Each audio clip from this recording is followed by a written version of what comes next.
हमें जो है आना पड़ा कुछ बातों को लेकर के, क्योंकि अगर देखा जाए तो कल हमारी संघर्ष का आखिरी दिन है। कल हमारे संघर्ष का आखिरी दिन है और आप जानते हैं कि हम लोग लड़ाई में बहुत आगे पहुंच चुके हैं और कहीं न कहीं जीत हमको मिलने वाली है, ये आपको पता है। तो अब आप लोग कितनी संख्या में कल आते हैं ये आपके ऊपर डिपेंड करेगा। कहीं न कहीं अगर आप आएंगे तो इससे आप ही का फायदा होगा, क्योंकि सरकार के पास केवल दो विकल्प है, या तो 67.11 के नीचे 27% ओबीसी का जो कोटा होता है लगभग 18,000 सीटें वो पूरा करेगी, और या तो फिर ऐसा हो सकता है कि जितने लोग आए हैं आप लोग प्रत्यावेदन दे दीजिए, जो प्रत्यावेदन आप लोगों ने फिल किया उसको जमा कर दीजिए, हम इस पर विचार करेंगे, है ना। दो कंडीशन है सरकार के सामने। तो अब आप समझ सकते हैं कि आप आएंगे तो आपका पूरा फायदा हो सकता है दोस्तों। तो आप लोग कल का मौका बिल्कुल मत छोड़िए, क्योंकि कल कहीं न कहीं हम जीतेंगे। ये 101% आप लिख के रख लीजिए कि कल हमें जीत जरूर मिलनी है, क्योंकि इतने दिन की लड़ाई को हम व्यर्थ नहीं जाने देंगे। और लड़ाई में अगर यहाँ तक आ गए हैं तो आगे भी, तो आप लोग कल का मौका बिल्कुल मत छोड़िए, क्योंकि कल कहीं न कहीं हम जीतेंगे। ये 101% आप लिख के रख लीजिए कि कल हमें जीत जरूर मिलनी है, क्योंकि इतने दिन की लड़ाई को हम व्यर्थ नहीं जाने देंगे। और लड़ाई में अगर यहाँ तक आ गए हैं तो आगे भी हम जीतेंगे, ये आप यकीन मानिए। तो संख्या आपको तो पता ही है कि क्या चल रहा है आज के डेट में। तो संख्या ऑटोमेटिकली हमें पता है कि कल की संख्या लगभग 3,000 से ज़्यादा होने वाली है, और जितनी संख्या ज़्यादा होगी सरकार को उतना सीट देना पड़ेगा। या तो ये विकल्प सरकार करेगी, या तो फिर 15,000 सीटें वो ओबीसी को उनके कोटे में छोड़ेगी, और जो एससी की सीटें जो जितनी होनी चाहिए रूल्स के हिसाब से उतनी सीटें उनको भी उन्हें देना ही पड़ेगा। लेकिन हमें जहाँ तक लगता है कि सरकार जो है या तो पिछली वैकेंसी में जो सीटें बची है वहाँ से निकाल कर वो अच्छा, अब आप ये सोचेंगे, कुछ लोग तो घर बैठ के ये सोचेंगे कि चलो कोई हमारा खास वहाँ पर है। कुछ लोग हमें भी अपना खास मान रहे होंगे और शायद फ़ोन भी किए होंगे कि सर हमारा आप जमा कर दीजिएगा। तो देखिए, जमा करने वाली बात नहीं है, जमा करने को तो जमा किया जा सकता है, लेकिन मान लीजिए 1 मिनट के लिए आप सोच लीजिए कि अभी 2 अधिकारी बैठ जाएं पुलिस के साथ और वो कहें लाइन बना ले पूरा, और कहें एक अभ्यर्थी केवल एक प्रत्यावेदन जमा करेगा, एक प्रत्यावेदन जमा करेगा। तो आप बताइए, फिर अगर एक अभ्यर्थी एक प्रत्यावेदन जमा करेगा तो फिर आपका तो नाम हट जाएगा ना वहां से, क्योंकि कोई भी गया है तो वो सिर्फ अपनी नौकरी के लिए गया है। तो वो क्या करेगा, अपना देगा, आपका तो हटा देगा। इसलिए आप खुद पहुंचिए, जितने ओबीसी और एससी भाई हैं सब लोग ज्यादा से ज्यादा संख्या में पहुंचिए, क्योंकि संख्या बल से सरकार को मजबूर होना है, और आपका जो है कहीं ना कहीं एक सीट फिक्स भी होना है। तो आप जितनी संख्या में हो सके आप कल की संख्या बढ़ाइए और आप वहाँ पे पहुँचिए।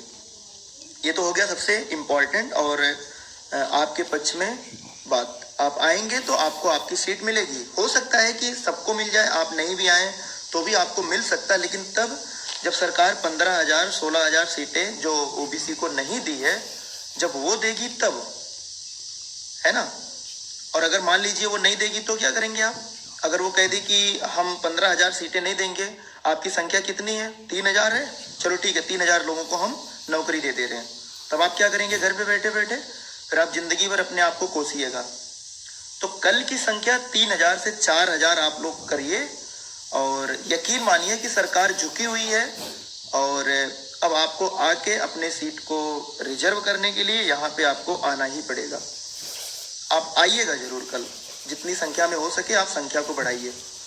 दूसरी बात, हमारी जो टीम अंदर जो डेलीगेशन के लिए जा रही है उसमें कहीं ना कहीं थोड़ी सी जो हमें जो कमी दिख रही है, क्योंकि अगर हम बात करें भास्कर यादव की, तो भास्कर यादव शुरू से ही जिस तरीके से देखा जाए, शुरू में आए तो कुछ ठीक ठाक काम कर रहे थे, लग रहा था कि वो हमें जीत दिला देंगे, लेकिन ऐसा कुछ नहीं हुआ। उनके आप अभी 1 महीने पहले या 15 दिन 20 दिन पहले की पोस्ट देखिए, तो वो साफ साफ यही कहते हैं कि आप लोग कितना भी कोशिश कर लीजिए, जब तक हम नहीं चाहेंगे तब तक स्टे नहीं मिलेगा और तब तक आप केस नहीं जीतेंगे। मतलब हम और आप मिल करके केस की जिम्मेदारी किसको दी गई थी? भास्कर को। और वो क्या बोल रहे हैं कि जब तक हम नहीं चाहेंगे तब तक केस में कुछ नहीं होगा। तो वो चाह क्यों नहीं रहे थे? आप सोचिए कि क्यों नहीं चाह रहे थे। मतलब उनको समाज से कोई मतलब नहीं है, अपने लोगों से कोई मतलब नहीं है, उनको सिर्फ अपने से मतलब है। वो केस में आएंगे और वो जो है केस में आकर के सिर्फ क्या करेंगे, अपनी नेतागिरी चमकाएंगे बस। शुरू में आएंगे जब पैसे लेने की बात रहेगी, और जब केस लड़ने की बात रहेगी तो पीछे हट जाएंगे। तो भास्कर जानकार है, नो डाउट, लेकिन क्या हमारे पास और जानकार लोग नहीं हैं? हम 2 दिन मीटिंग में गए थे। पहले दिन विजय किरण आनंद के पास गए थे, और विजय किरण आनंद के पास जब हम गए, हम थे और उसमें विजय भाई थे, सुशील भाई थे, और वहाँ पे कई लोग थे, है ना, कई लोग थे वहाँ पे। तो जब विजय किरण आनंद पहली चीज तो उनका मूड जो है एग्रेसिव मूड था, शुरू से ही एग्रेसिव मूड में थे। तो कहीं न कहीं हम लोगों के अंदर थोड़ी सी वो थी कि भाई अब ये अधिकारी, एक IAS अधिकारी गुस्सा है, ये वो। तो बात स्टार्ट किया विजय ने, तो स्टार्ट किया तो थोड़ी सी कहानी बताना शुरू किया। तो उन्होंने कहा आप मेन पॉइंट पे आइए, क्या आप कहना चाह रहे हैं, आप भीड़ क्यों इकट्ठा किए हैं। तो फिर जो है बात धीरे धीरे वहाँ पे सब मिला के वो असंतुष्ट रहे हम लोगों की बातों से। केवल एक लास्ट क्वेश्चन जो हमारा था, हमने पूछा उनसे कि सर आप 67.11 के नीचे जो OBC अभ्यर्थी हैं उनकी संख्या आप बता दीजिए, कितना आपने सेलेक्ट किया है। उन्होंने बोला 27%। हमने कहा नहीं है, वो केवल 2664 है। तो बाद में उन्होंने कहा कि जो है नहीं, हम नहीं मानेंगे आपके आंकड़े को। तो फिर वो गुस्से में वहां से हम लोगों को भगा दिए। दूसरी बार जब हम लोग गणेश के पास सारी थे तो बात स्टार्ट किया मनोज जी ने, और आप समझ सकते हैं कि मनोज जी ने बात स्टार्ट किया और मनोज जी के अलावा किसी और को बात करने की जरूरत नहीं पड़ी, केवल थोड़ा बहुत सपोर्ट करना पड़ा। उनकी बात में ऐसा दम था कि उसी के बाद गणेश सर ने बोला कि ठीक, आप लोग प्रत्यावेदन दीजिए। जो प्रत्यावेदन वाला कार्यक्रम आज चल रहा है वो मनोज प्रजापति की बातों की वजह से चल रहा है। आप इस बात को इग्नोर नहीं कर सकते। जो लोग गए थे मीटिंग में, आप उनसे पूछ लीजिएगा, वो आपको बिल्कुल खुलकर खुलकर बताएंगे। हम भी गए थे, हमको अंदर जाने की जरूरत नहीं, क्योंकि आप लोगों को पता है कि ना तो हम कोर्ट में केस लड़ रहे हैं, ना तो हम इन लोगों के साथ काम कर रहे हैं। हम केवल लोगों को मोटिवेट करने का शुरू से काम किए हैं, लोगों को अंदर जोश भरने का काम किए हैं कि हम OBC हैं। ये आप मत समझिए, आप अपने आप को किसी शेर से कम मत समझिए। आप एक शेर के घर में जन्म लिए हो। अपने समाज को, अपने अधिकार को बचाने के लिए हम जान तक देने के लिए तैयार हैं। हम किसी से कम नहीं हैं, हम किसी से कम बन के नहीं रहेंगे इस धरती पे। हमें पूरा अधिकार है अपनी लड़ाई लड़ने का, जो कि हमें संविधान ने दिया है। तो दोस्तों, उस लिस्ट में अगर देखा जाए तो मनोज प्रजापति का नाम ना होना कहीं ना कहीं हमारे लिए एक दुविधा का सबसे बड़ा कारण है, क्योंकि मनोज प्रजापति एक ऐसे व्यक्ति हैं जो कहीं ना कहीं उनकी बात में दम होता है, और इस तरीके का दम होता है कि जान लीजिए उनके सामने जो अधिकारी हैं इनके बात का जवाब वो नहीं दे पाते।